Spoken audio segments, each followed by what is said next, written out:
بەنداوی عەلیمیرە لە سنووری ناحەی قۆرەتووی ئیدارەی گەرمیان. بەنداوەکە توانای گلدانەوەی 5 ملیۆن مەتر سێجا ئاوی هەیە. مانگی تەمووزی ئەم ساڵ بەنداوەکە بەهۆی وشکە ساڵیەوە وشکی کرد و ئاوی لێبڕا. ئەم بەنداوە تقریبان پێش ئەم بارانەی باری من خۆم هاتم بۆیە لە ڕسمیش پێ ناو موبایلەکەی خۆم ئاوی قەترەتیان نەبوو وشکی کردبوو. بەڵام سپاس بەخوای گەورە ئەم بارانە ڕەحمەتەی ئەم دوایە باری سپاس بەخوا ئەوەتە بەنداوەکە پڕ بۆ خۆتان نەیبینن و ئەم بەنداوە بەڕاستی چەند بەنداوێکی تریژێ لە گەرمیانە هیوادارم بە زووترین کاتەوە بێت لەبەرەوەی ئەم مەنتیقەی گەرمیانە پێویستی هاوە چەند بەنداوێکی وەکو ئەم بەنداوانە. بارانبارینی هەفتەی ڕابردوو بەنداوی عەلیمیری بوژاندەوە و دووبارە ئاوێکی زۆری تێدا کۆبوو و گەڕایەوە دۆخی جارانی. داهاتی ئاوی ساڵانەی هەرێمی کوردستان لە ڕێگەی بارانەوە 20 ملیار مەتر سێرجە ئاو دەبێت. کەمی بەنداوەکانیش لە هەرێمی کوردستان وای کردووە لە 180 ئەو بڕائاوە بەفیڕۆ بچێت.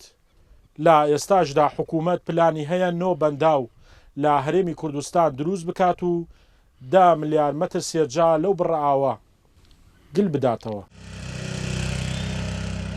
شوانکارەکان جارێکی تر گەڕانەوە بۆ ئاودانی ئاژەڵەکانیان لە ئاوی بەنداوەکە. هەندێکیش بە تانکەر ڕۆژانە بڕی ئاوی پێویست دەبنەوە گوندەکانیان.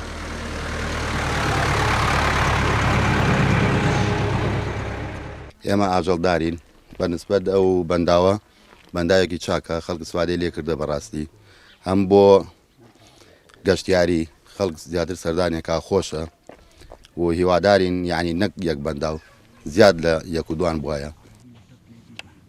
گوندشینانی ناوچەکە کۆبوونەوەی ئاو لە بەنداوەکە دڵخۆشی کردن و دەڵێن ناوچەکەمان گونجاوە بۆ دروستکردنی بەنداوی زیاتر.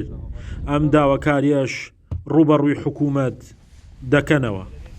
نەک هەر ئەم بەنداوە چەند بەنداوێتر شوێنمان هەیە پێشکەشیانەکەین بەندامان بۆ بکەن ئیسفادەی لێکەن بۆ ئێمە بۆ ئاژەڵ بۆ هاوینان.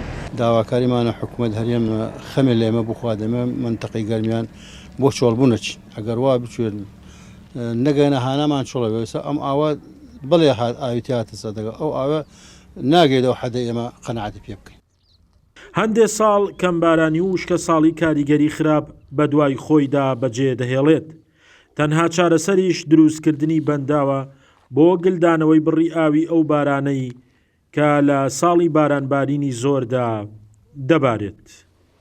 شاخەوان محەممەد، کورسات نیوز، گەرمیان.